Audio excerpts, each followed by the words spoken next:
There's COVID, there's losing their jobs, there's losing their housing. Voting is not at the top of that list. And so for us, it's making sure that they know that voting is actually one way that they can fight back against all that is happening. We're voting against hate, we're voting against racism, we're voting against violence, and we're voting for our families, for our safety, for our health.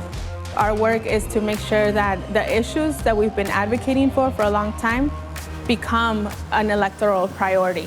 Movement Voter PAC funds grassroots organizing to win elections and build power that lasts. We're working with groups in states across the country to register new voters, support new leaders, and build the infrastructure to make progressive change in 2020 and beyond. Our partners range in size and age. Some have been around for years driving local change, while others are the emerging leaders of tomorrow. In the swing state of Arizona, we're funding over 25 groups, reaching voters in every county. Our partner groups include Poder, Lucha, Black Phoenix Votes, and Dene Care Action. 2020 comes with lots of opportunity to shift political power in the state of Arizona. We have local city council district races, county attorney races.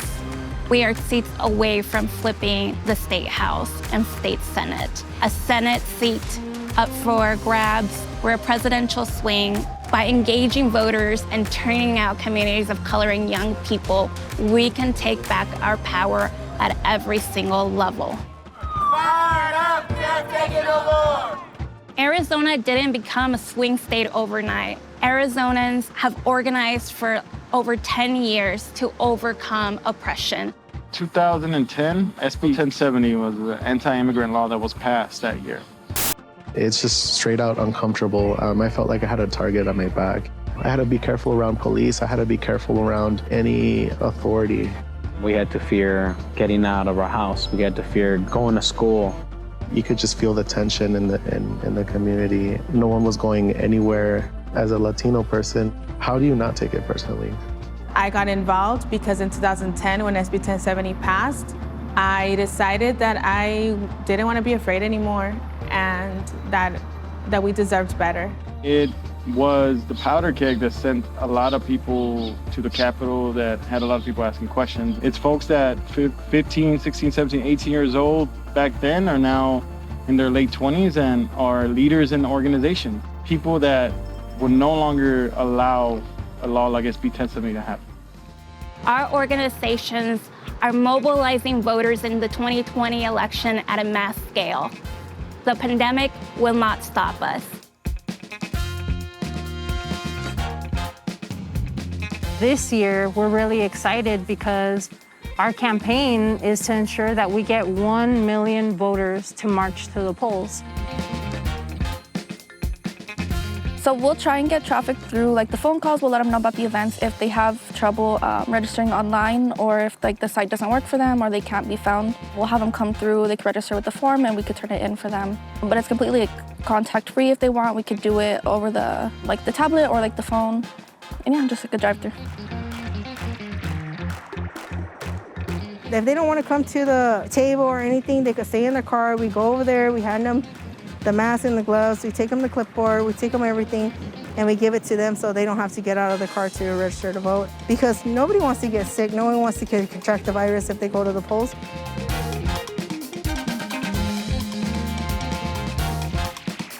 My name is Viri Diana Hernandez, and I am the director at Poder.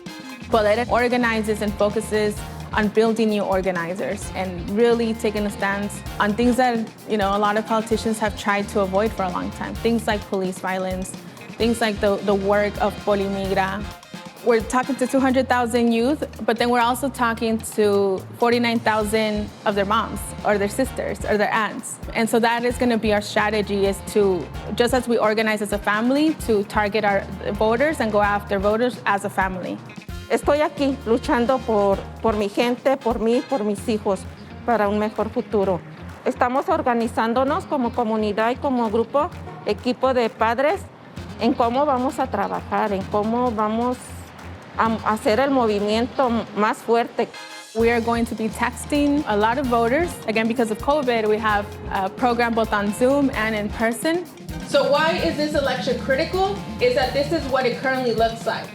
A lot of our volunteers do not have access to a lot of the technology that is really critical in this moment. And so volunteers are still coming to our office to use technology here, to use our Wi-Fi here, to get training, making sure that it is us, young people and immigrant families, that are talking to young people and immigrant families. We are the community, right? Like, our office is in Maryvale. This is not only a place we go organize, this is our home.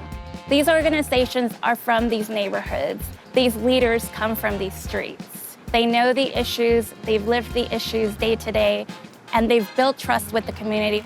That is why they're best equipped to talk to these voters.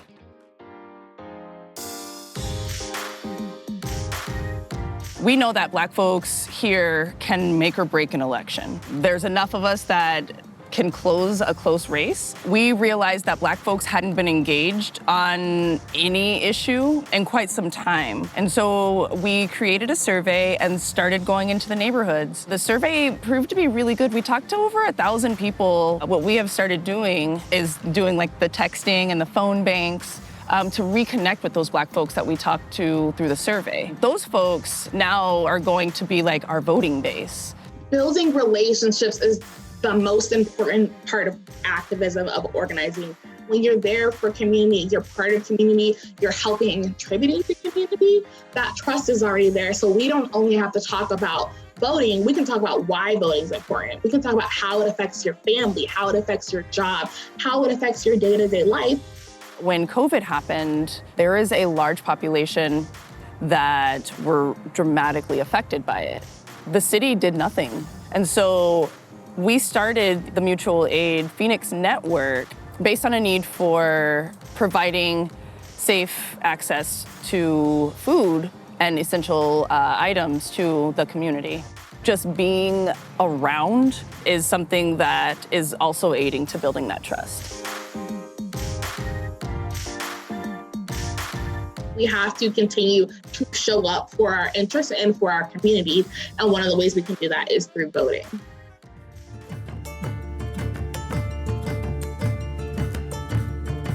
We are an organization that has been operating on the Navajo Nation for the past 30 years. There's always been a lot of issues that we have looked at, like our water rights. The Peabody Mine, they've been drawing their water from the In Aquifer, which is the sole source for us up here on the Black Mesa. While at the same time, there are thousands and thousands of people that don't have running water, and I'm one of them.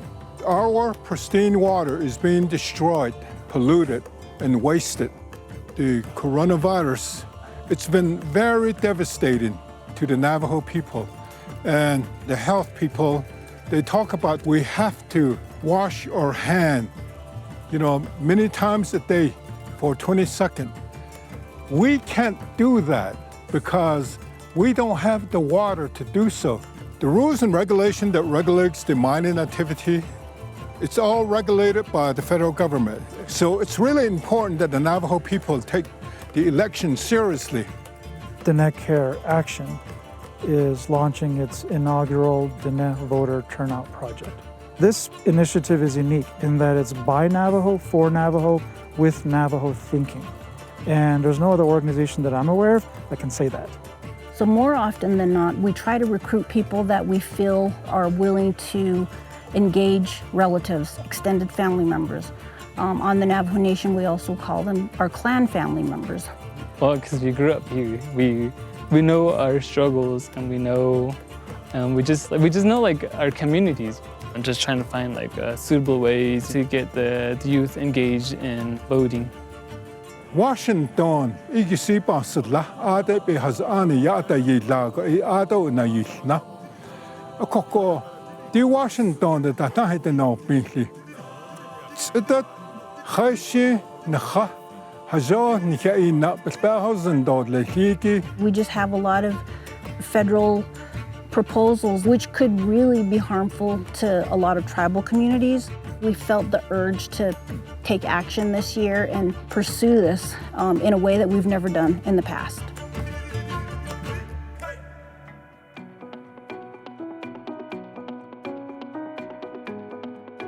These groups are the trusted messengers of the community, and that's why we need to continue to invest in local organizing. What the MVP community has done is they have centered the difficult work.